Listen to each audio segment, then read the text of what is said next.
नुपुर शर्मा 2024 में लड़ेंगी भाजपा से चुनाव। क्या जेपी नड्डा नुपुर शर्मा को कराएंगे घर वापसी? शांत बैठी नुपुर शर्मा को ओवैसी ने ललकारा।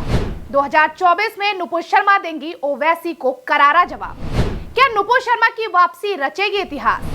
नमस्कार, मैं हूं काजल सिंह और आप देख रहे हैं खबर इंडिया।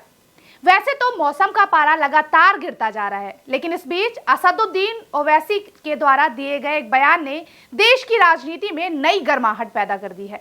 लंबे समय से भाजपा से दूर अंडरग्राउंड चल रही नुपुर शर्मा को लेकर हैदराबादी ओवैसी ने भाजपा को घेरते हुए सवाल खड़े कर दिए। ओवैसी ने कहा कि अगर भारतीय जनता पार्टी अपनी निलंबित नेता नुपुर शर्मा को आने वाले 2024 के लोकसभा चुनाव में दिल्ली से चुनाव लड़ाती है तो उन्हें इस बात का कोई हैरत नहीं होगा। एक इंटरव्यू के दौरान ओवैसी ने नुपुर शर्मा के खिलाफ भाजपा की कार्रवाई पर सवाल उठाते हुए कहा कि वह यकीनी तौर पर भाजपा में वापस आएंगी और भाजपा के लिए दिल्ली से चुनाव लड़ेंगी। बीजेपी निश्चित तौर पर उनका इस्तेमाल करेगी। हालांकि ओवैसी के इस बयान से भाजपा की तरफ से कोई प्रतिक्रिया नहीं आई है।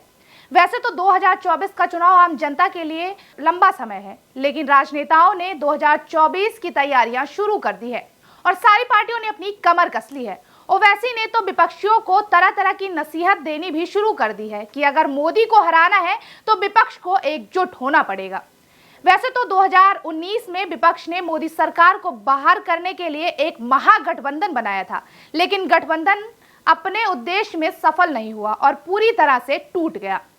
आपको बता दें कि भाजपा की पूर्व राष्ट्रीय प्रवक्ता नुपुर शर्मा को जून 2022 में एक समाचार चैनल पर एक बहस के दौरान पैगंबर मोहम्मद साहब पर टिप्पणी करने के लिए पार्टी से निलंबित कर दिया गया था। शर्मा की टिप्पणी के बाद देश भर में भड़की हिंसा में कई लोग मारे गए थे। ओवैसी ने कहा, राजस्थान के उदयपुर में सिर कलम करने जैसी घटनाओं की हमेशा निंदा की जानी चाहिए। मैं सर तन से जुदा जैसे नारों के खिलाफ हूँ। मैं इसकी खुले तौर पर निंदा करता हूँ। इस तरह के बयान से हिंसा भड़कती है और हिंसा के खिलाफ हूँ। हालांकि ओवैसी ने सवाल किया कि प्रधानमंत्री नरेंद्र मोदी की सरकार कितने दिनों बाद शर्मा के बयानों पर प्रतिक्रिया दी थी। यह पहली बार नहीं था जब नुपुर शर्मा टेलीविजन चैनल पर विवादित बयान दी थी। उन्होंने पहले भी इस तरह की विवादित टिप्पणी की थी। हालांकि ओवैसी ने यह भी कहा कि शर्मा के बयान के बाद उनके खिलाफ दी गई धमकियों के भी मैं खिलाफ हूँ। अपने विवादित बयान के बाद शर्मा ने माफी मांगते हुए ट्विटर से अपना पोस्ट हटा दिया था और कहा था कि उनका इरादा किसी को चोट पहुंचाना नहीं था। शर्मा की माफी पर प्रतिक्रिया देते हुए ओवैसी ने कहा, उन्होंने कब मांगी माफी? उन्होंने इससे इनकार किया, लेकिन माफी नहीं मांगी। इसका कोई सबूत नहीं है, लेकिन इस बात का एक वीडियो है जहां उसने कहा कि अमित शाह ने कहा है कि हम आपके साथ हैं। उनसे दूर भाजपा नेताओं ने भी नाम लिए थे। ओवैसी ने कहा, एक अंतरराष्ट्रीय समूह द्वारा नुपुर शर्मा के सिर पर इनाम रखा गया है। मैं इस इनाम की निंदा करता हूं।